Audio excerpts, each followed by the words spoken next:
Here at the 2024 Cannes Yachting Festival, one of the really chief exhibits is a new boat from Pearl. Now last year we saw the introduction of this, that's the Pearl 72. Really effective piece of work that is, so much so in fact that it won our own MBY award. And this year we're lucky enough to get access to this, its big sister, the new Pearl 82.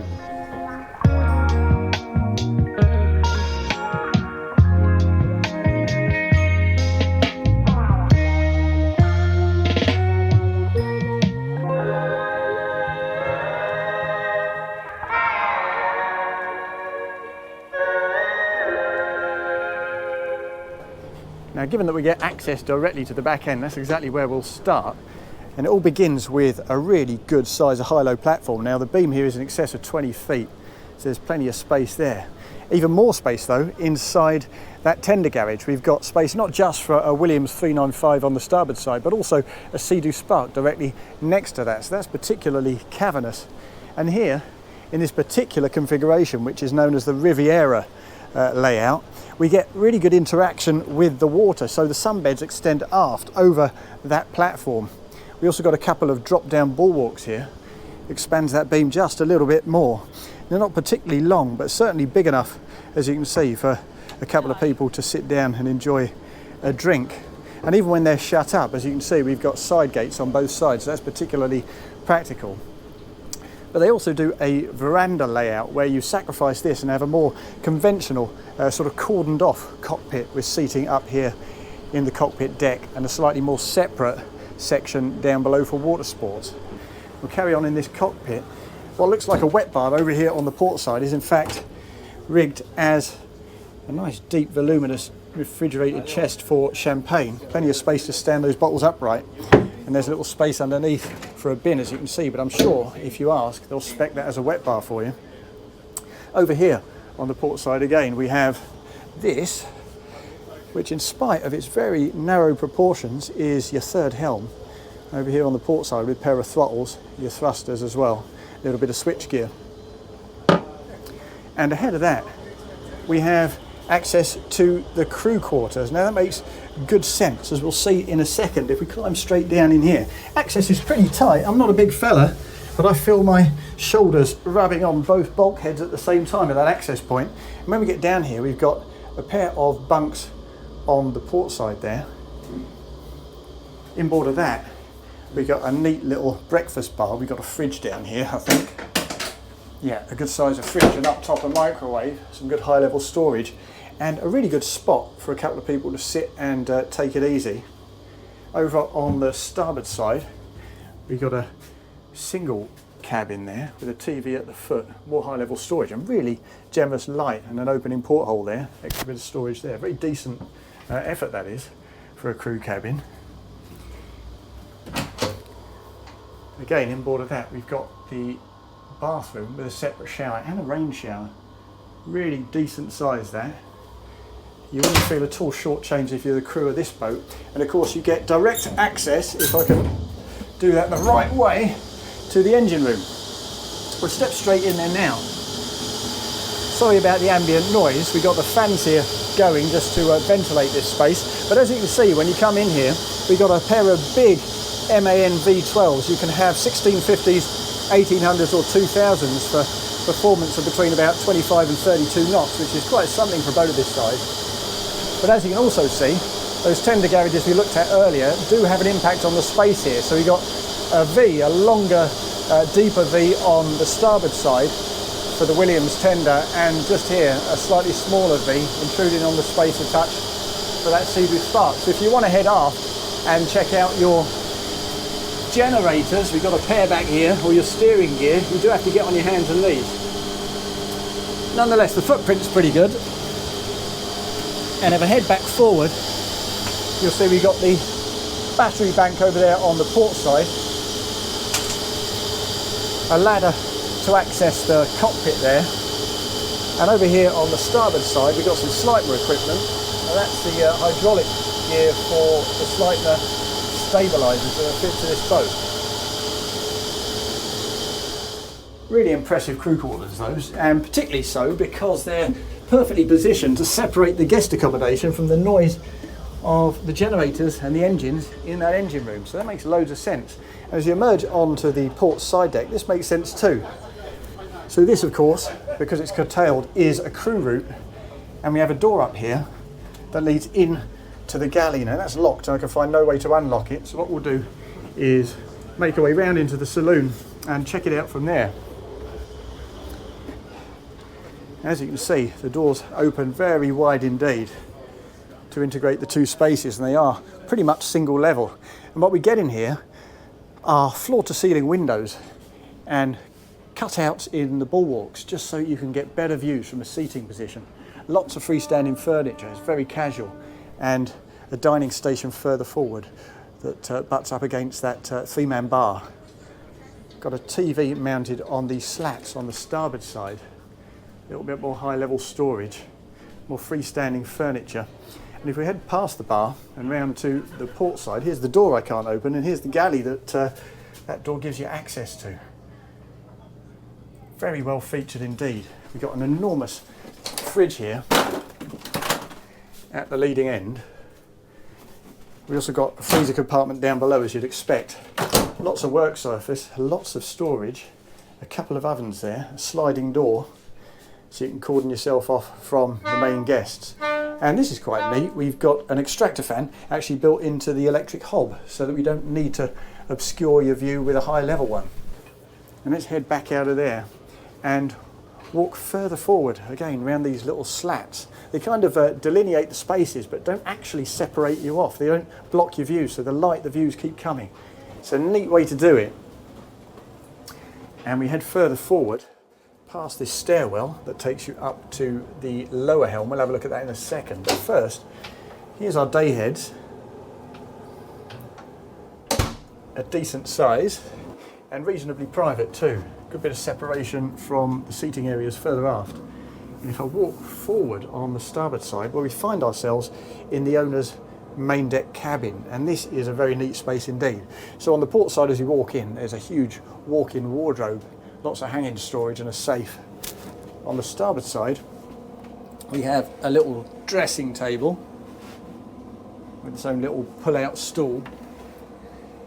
The materials are also rather lovely. As you'd expect, this is Kelly Hoppen's work. We've seen her work on previous pearls, and this is the indulgence package, so quite dark, lustrous, indulgent finishes. There's also a luxury fit out with more classical woods and stainless steel, or a modern fit out with kind of pale Nordic style oaks. But as we walk forward and down a couple of steps, we find ourselves in the owner's cabin, sunk quite deep, but with lovely big windows for tremendous views all round. A bed in the centre facing forward, a TV just here at the foot of the bed, plenty of storage again. What I particularly like is this nice big seating area on the port side, perfect little breakfast bar for a couple just to relax before they go and join the main party. And if I spin around and head aft on the port side, here's the bathroom. Again, more of this indulgence finish, very attractive, really big shower with a rain shower and a little seat. Easily big enough for two people to share in the morning. There's the loo and a good sized sink with lots of natural light. Lots of mirrors to bounce that light around, but we have a high level window onto the side deck as well as the low level hull windows. It's a good space. But it gets even more attractive when we head forward. We'll go straight up these steps through this private owner's door onto the forepeak. And if this is quite workmanlike, this is your seamanship zone for your lines and your anchor. I'll spin around and face aft, where we've got symmetrical steps to head up onto the forepeak. And what we get there is this, directly on top of the owner's cabin. Now we've got some lifting backrests there, plenty of cup holders, little lights that come out just to shed an ambient glow on the scene. There's plenty of them, so you can orchestrate this for maybe 4 or 5 people to sunbathe. But we also have a little C-shaped seating unit here with a fold-out table, and this backrest can be lifted up as well, so you can easily seat, I would say, 1, 2, 3, 4, maybe 6 people there for lunch. Right up here on this slightly elevated section of foredeck, magnificent views all round. But because we get these kind of bolsters, these backrests that wrap around you on this bench, plus these elevated guardrails, you don't feel at all exposed or vulnerable. It's a delightful space. And what I really like about it is the fact that if I spin around and head aft on the port side, up a couple of steps, within a couple of seconds, we find ourselves on the Flybridge. So in many ways, it actually feels like an extension of this fly deck. And the fly deck itself is particularly generous. It starts off with a good size of bench adjacent to the two-man helm. Behind that, an enormous dining station with freestanding furniture as well as built-in units. There's storage under there. And I'd say that's easily big enough for 12 people to have a proper meal. Opposite that, another L-shaped seating unit and a TV that pops out of the space. And the fact that these various seating units are staggered as you move aft means that rather than delineating the space, segmenting it, they actually integrate the space. The flow up here is fantastic, and you see that elsewhere on this boat. Now, of course, this jacuzzi here on the starboard side, that's an option. If you don't go for that, then you get extra sunbathing space, very much like this. But it's certainly an option you'd look to take. And if I spin around and look to the port side, well, this is the wet bar. Nicely positioned to serve everyone, very central indeed. And it's pretty well featured too. We've got a nice deep refrigerated chest in there. Plenty of space for your sink there and a decent bit of work surface too. And a little griddle plus fridge and ice making facilities under there. Decent bit of spare deck space as well at this aft end, so it's really a space you can configure in pretty much whatever way you like. And while the Flybridge on the 72 is a very useful space, just the extra beam, the extra length of this and the extra integration at that forward end with that raised foredeck makes all the difference. Now let's head back down into the cockpit, spin round to the left, back through the saloon and check out the guest accommodation, which is just down here via this staircase. And this staircase in its own right is a pretty clever piece of design because it doesn't run transverse across the boat. As you can see, this atrium down here is kind of diamond shaped. It's on the diagonal, so this is the bow straight ahead. And the fact that we have this diagonal atrium means you've got plenty of extra space and interest for these cabins. Now, these are symmetrical. We've got a twin here on the port side, a twin on the starboard side too. As you can see from the deck runners, they can be joined together. And they each have a really very decent ensuite bathroom. Again, with a rain shower. It already feels like a boat that would do very well for charter. Putting that toilet on the angle again makes best use of space. And that's a tremendous size of sink, really big mirror. And again, the natural light is very impressive indeed. Over here, inboard, and as I say, the port cabin is symmetrical. We have a Pullman bed, so you could actually feasibly sleep 3 people in here very easily. Another 3 in there on the port side, that's 6. Plus the owner's cabin, that's 8. And we've got another 2 cabins here. A pair of doubles, again symmetrical, so you could quite easily sleep 12 people on this boat in very good comfort indeed. Let's take a look at the port cabin this time. The bed runs transverse. It's a good size of bed with nice swept integrated cabinetry for the bedside tables. It's really well done. Very neatly arranged. Big window with a port light. And at the foot of the bed, plenty of mirrors, little storage shelves. And this mirror here in the centre, that's actually the TV. So that's a very nice way to do it. It hides the thing away. You wouldn't actually know it's there. Heading aft, all of the cabins on this boat get proper full height hanging storage with automatic lights, so that's a very attractive touch. A little spot down there for all your shoes. And on these slightly larger mid cabins, well, the space is even more generous for these bathrooms. As you can see, the shower again comes with a rain shower, and there's plenty of space in here for 2. Good size of toilet, good size of footprint. Really lends itself to charter, as I say. You can fit 12 people on here and up to 5 crew. It lends itself to cruising too. If I open these up just outside that cabin in the atrium, you see we've got a full-size washer and dryer. But good though it is, there are options for the layout on this lower deck. Now the 2 doubles we just looked at, they're pretty much fixed, but further forward these 2 twins, where you can do away with this central bulkhead and have this as one enormous VIP guest cabin occupying the full beam. So the only place left to look at is that lower helm that we glimpsed on our walk around. So we'll pop up there right now, take a dog leg round to the left, and here we are. As you can see, we've got some raised L-shaped seating, big enough for 2 or 3 people, I would say, and a single central helm with a very well featured helm station, all the equipment you need. But as you can see, the struts are pretty significant here, so visibility is very limited. That's apparently a structural necessity of a boat like these Pearls with their trademark twin screens. On the plus side though, if I reverse myself and head up here, it takes all of a second and a half to perch yourself at the external helm up here on the Flybridge, so it's really not a problem at all.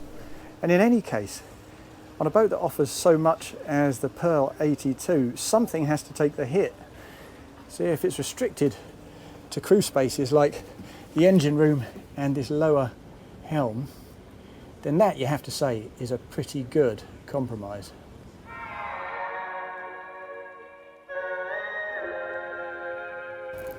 It's a very voluminous 83-foot raised pilot house design with 5 ensuite cabins, including that lovely main deck master cabin. This new Pearl 83 is a really exciting boat. That's illustrated by the fact that even though this is a completely new boat, it's already sold out until the spring of 2026, at which point they're going to be working on hull number 7. Now, I think this Pearl 82 is a really impressive piece of work, but whether you agree or disagree, feel free to comment below. If you like what you see, then give us a like and subscribe to the MBY channel for more of the same.